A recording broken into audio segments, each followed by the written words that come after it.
Hi and welcome to video 2 on standard deviation and range and just generally measures of spread. Enjoy!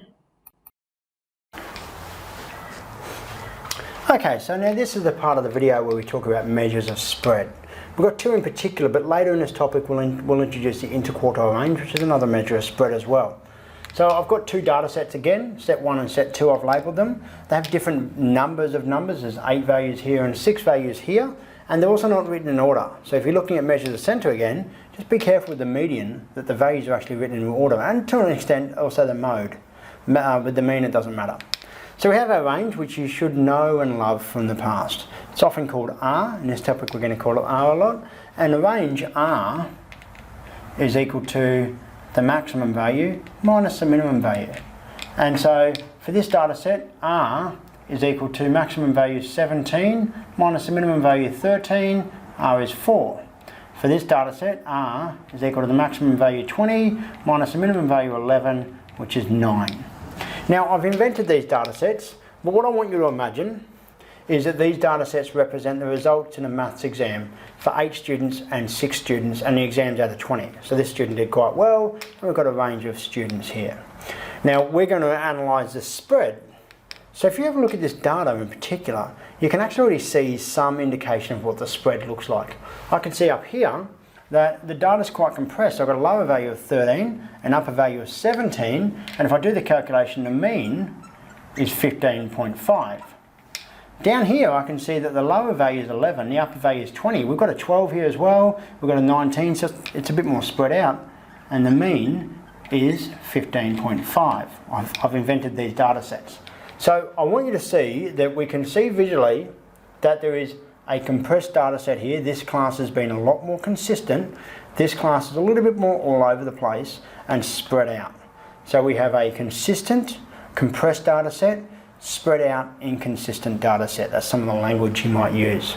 But we have got the same mean. So they've got the same average as each other, but we've got a different spread.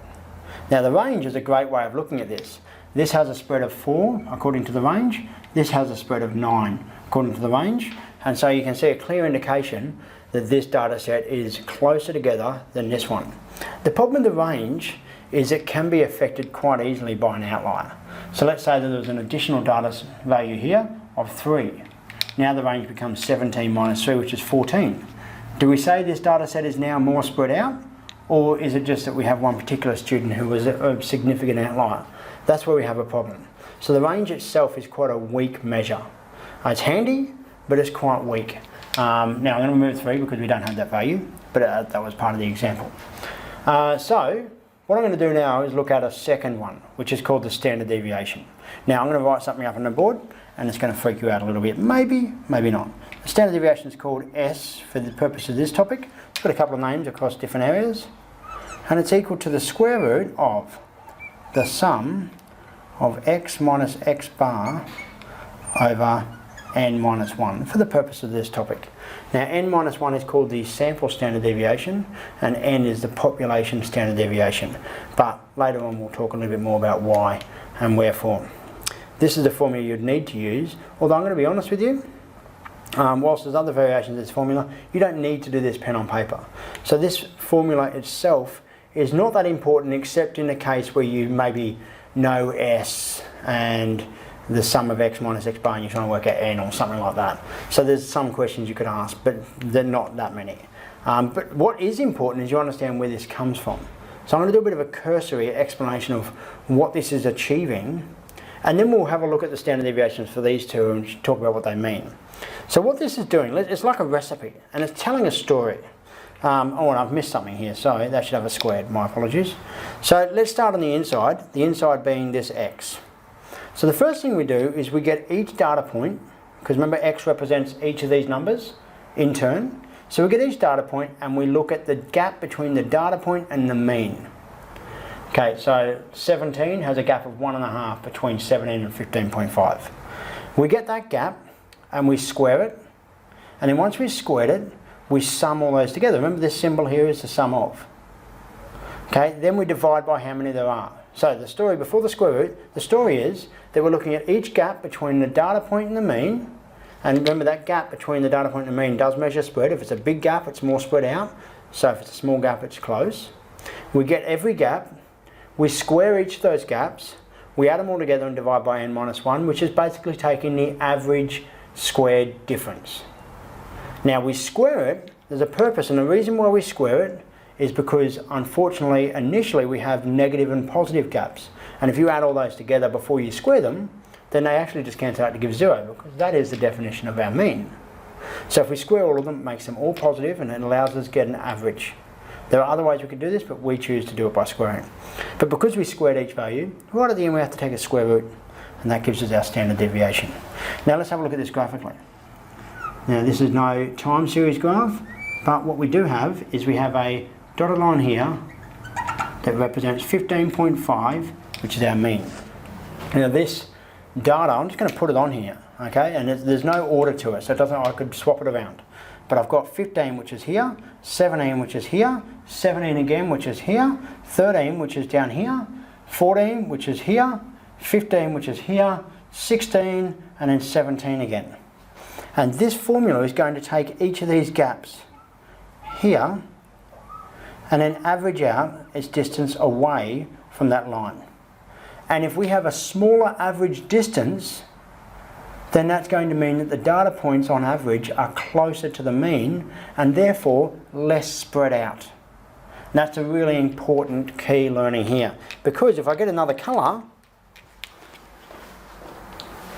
and I'm back with pink and plot these points, I've got 12, 20, 11, 17, 14 and 19. You can see that these are more spread out. So I'm actually expecting my standard deviation of the second data set to be larger. Now, standard deviation itself as a numerical value is not that impressive. It doesn't do a lot for us. If we get told the standard deviation is 2, it doesn't mean a lot.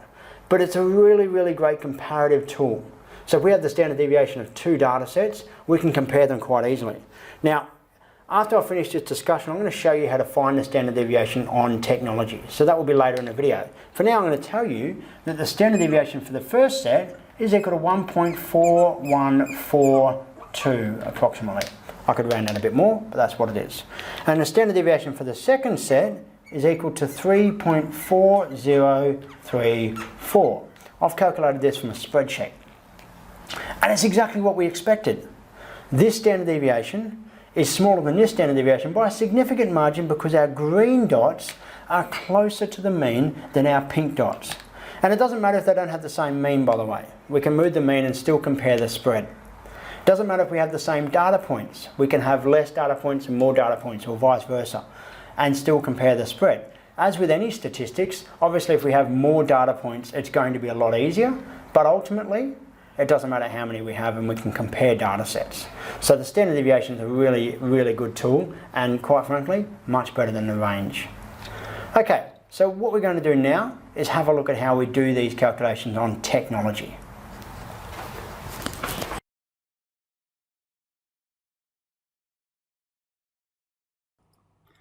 Okay, and so in similar fashion to the last video, we're going to have a look at how we can calculate the standard deviation of a set of data from our calculator. So again, we go into our mode menu, and again we for statistics and one variable statistics. Now we enter our data. So I'll enter just a random set of data. We'll make it quite spread out.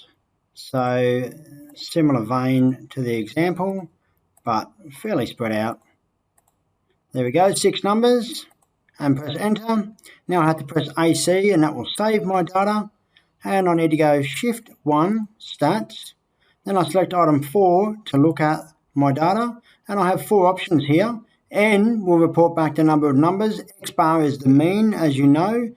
Sigma, this little thing that looks like an apple, that's sigma. X is the population standard deviation. And SX is the sample standard deviation. The formula on your formula sheet is the sample standard deviation, SX. I need to worry about the population standard deviation, and in Unit 3 you'll talk about this more. But for now, we're going to select item 4, and we're going to press enter, and our standard deviation is 5.2313, which enables us to understand and be able to compare the spread of a set of data. Well, thank you for joining me on this exciting adventure. See you next time.